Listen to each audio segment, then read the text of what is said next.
morning. I'm Abheudaya Shrestha, and these are the headlines of the hour.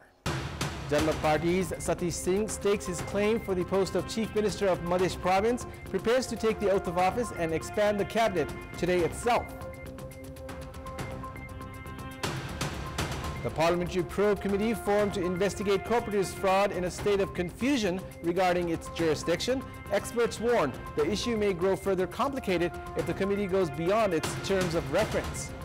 The U.S. tells Israel it must be fully transparent over the airstrike that reportedly killed at least 35 people at a central Gaza school run by the UN Palestinian Refugee Agency UNRWA. And co-host United States pull off a huge upset by defeating Pakistan in a Super Over, solidify their chances of reaching the Super 8s. Janmat Party's Satish Singh has staked his claim for the post of Chief Minister of Madhya Province.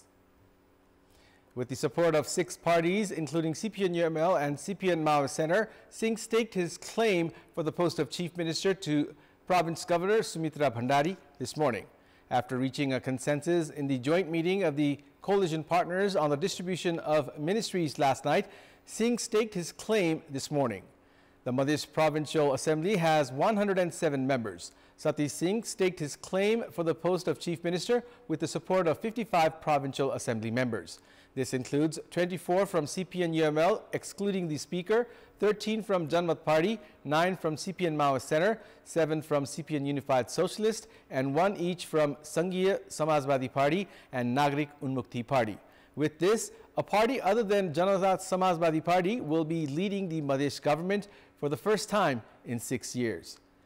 As per the agreement reached between the coalition partners, CPN-UML will receive 4 ministries, CPN-Maoist Center 2, CPN Unified Socialist 2, while Sanghiya Samajwadi Party and Nagrik Unmukti Party will receive 1 ministry each.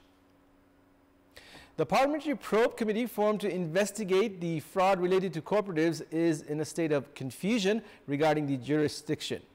The committee has been assigned a clear task of investigating abuse of funds at 29 cooperatives, including 20 crisis-ridden cooperatives. However, members of the ruling parties in the committee have begun saying that cooperatives other than the 29 could also be investigated if questions surface regarding them.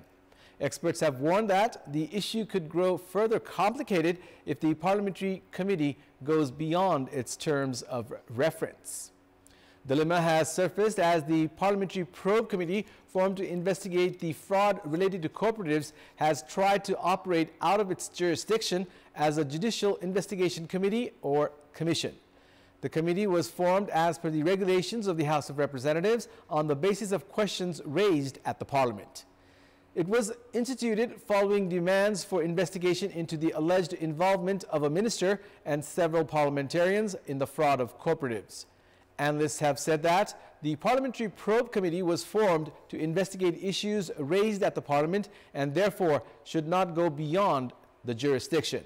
They have said that the jurisdiction of the committee should be expanded if it is to investigate all crisis-ridden cooperatives across the country.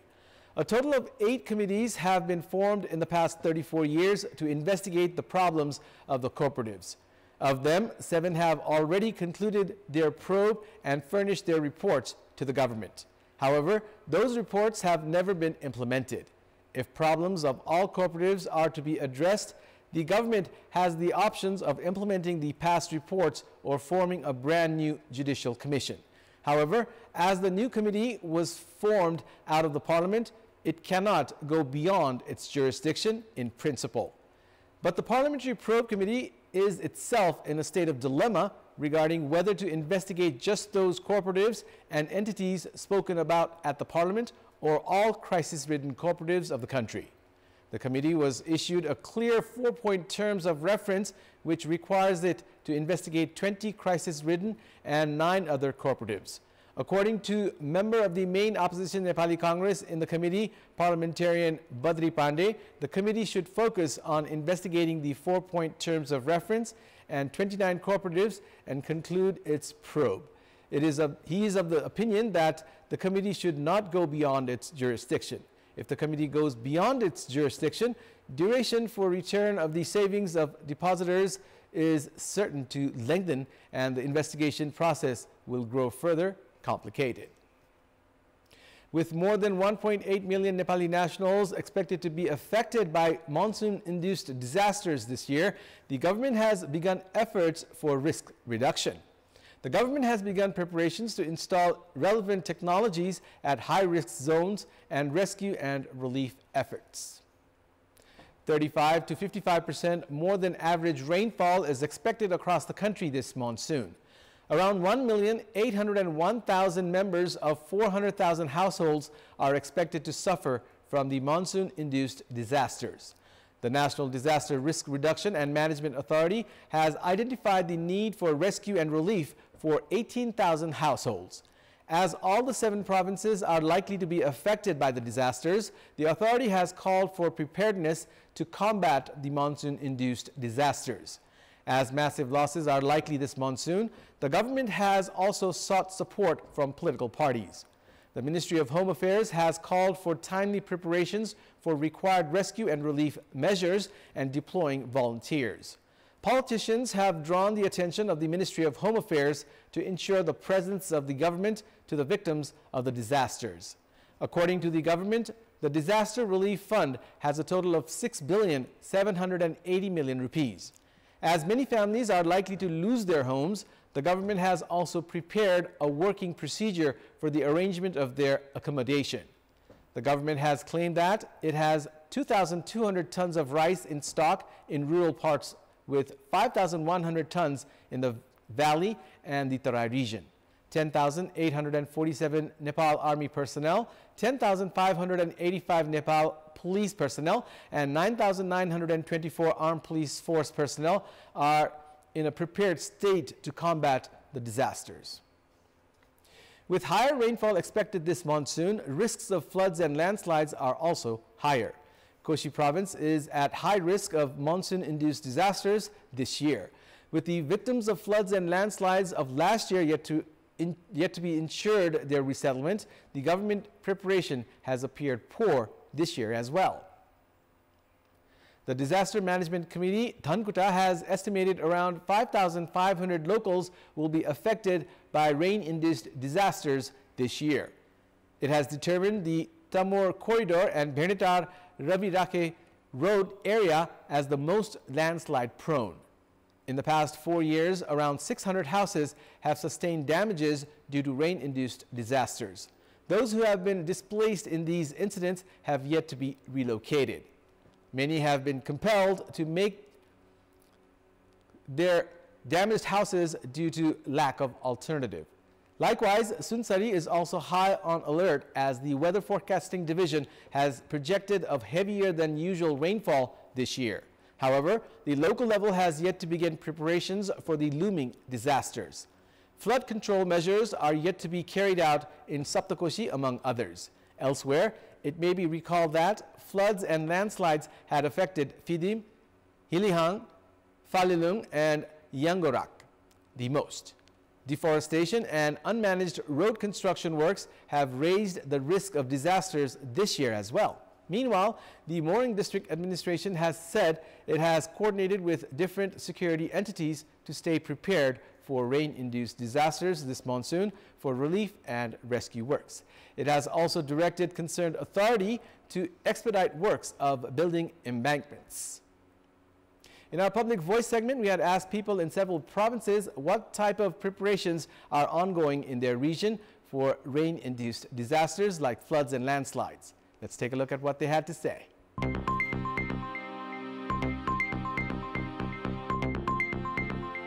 बाढी पहिरोको लागि चाहिँ खासै छलफल भएको चाहिँ पाइएको छैन। स्थानीय सरकारले विपद व्यवस्थापनका निम्ति महत्त्वपूर्ण भूमिका निर्वाह गरेको जस्तो त मलाई लाग्दैन। जनचेतनामूलक कार्यक्रम छुट्याउनलाई बजेटहरु छुट्याउनु पर्यो। असारमा बाढी पहिरो आउँछ, त्यसको लागि केही छैन। अहिले त स्थानीय तहले कुनै पनि काम गरेको छैन। बाढी पहिरोको सम्भावना कहाँ के कस्तो छ, त्यसलाई कसरी रोकथाम गर्न सकिन्छ भनेर सामान्य छलफलहरू भइराखेका छन्। वासस्थानै उठेको छ भने पर उनीहरूलाई लिएर उहाँहरूलाई एकै ठाउँमा लिएर राख्ने व्यवस्था चाहिँ गर्नुपर्छ। प्रकोप आउनुको लागि आउनुभन्दा अगाडिका तयारी सामग्रीहरू के आवश्यक छन् त्यो सबै कलेक्सन गर्ने काम अहिले हामीले द्रुत गतिमा गरिरहेका छौँ। रेडियो टिभीमा सुने मात्र हो हैन, अब तयारी होला बिस्तारै आइपर्ने घटनाहरूको लागि बाढी पहिरोहरूको लागि केही तयारी भएको हैन बाढी पहिरो विपदको लागि केही पनि तयारी नभएको जस्तो देखिन्छ गाउँ टोलमा चाहिँ विशेष गरी सुरक्षित रहने कुरा चाहिँ हामीले खबर गर्नुपर्छ विपदबाट बच्नको लागि छलफल तथा कार्यक्रमहरू भइरहेको मलाई चाहिँ थाहा छैन विगतका वर्षहरूको अनुभव लिएर त्यस्तो ठाउँबाट जनतालाई सुरक्षित ठाउँमा सार्ने स्थानान्तरण गर्ने गरिरहेका छौँ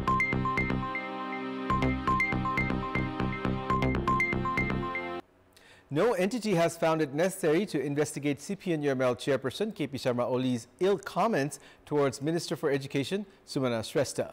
The statement made by Oli a few days ago is being severely criticized.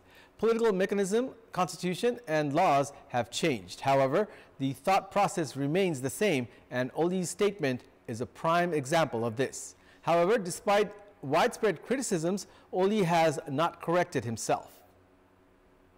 The National Women Commission has said that it has noticed CPN-UML chair KP Sharma Oli's ill comment targeted towards Minister for Education Sumana Shrestha. Education Minister Shrestha has already shared her anger towards Oli's comment. She has said that the comment was not just against her, but also against everyone who seek better academic and employment opportunities in other countries. CPN-UML chair Oli made the comment while training the young cadres of the party. While his comment is sexist, it also disregards the independence of women. The leader, who claims to have devoted his life for equality and liberty himself, making such comments shows his perception of women. Rashtriya Swatantra Party, a member of the ruling coalition, understood the gravity of the issue only a week later and shared its concern. Without naming Oli, Rashtriya Swatantra Party's parliamentarian Sisir Khanal shared his concern about the statement. Marriage is a personal choice. The Constitution of Nepal has granted the right to pick the life partner of interest. Questions are not raised when a Nepali male marries a foreign female. However, questions regarding nationality are raised when a Nepali female marries a foreign male. In addition to that, Oli's comment on Shrestha becoming a parliamentarian has also disregarded the position of parliamentarians. Members of the House of Representatives from CPN-UML itself are not happy with Oli's comments. No complaints have been filed against the hate speech against a minister by a senior leader of the country, while no entity has found it necessary to investigate the matter. Citizens are sovereign in democracy. There are no differences between men and women. Equality has been ensured by the Constitution. However, just because he does not like someone, Oli making such comments is against the norms of national and international human rights. It's now time for our segment Public Pulse, where you text us with your opinion. Public Pulse.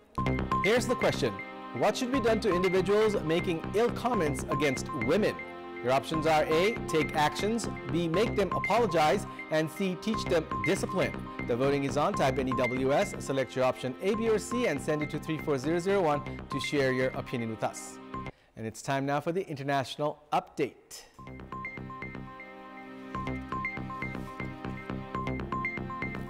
The U.S. has told Israel it must be fully transparent over the airstrike that reportedly killed at least 35 people at a central Gaza school packed with displaced people yesterday.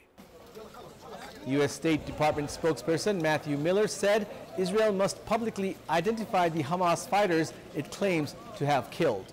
The Israeli military said it conducted a precise strike on a Hamas compound in the school, but Gaza's Hamas-run government media office denied the claim. Yesterday evening, Israeli army spokesperson Daniel Hagari gave the names of 9 Hamas and Islamic Jihad fighters he said were killed in the strike. He claimed that more would be identified after work to verify the information.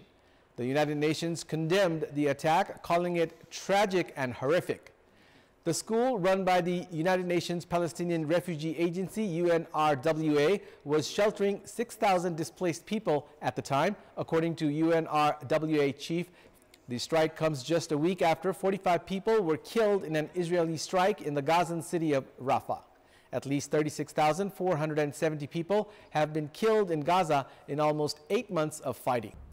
That's all for the moment. Thank you for watching. Have a good day.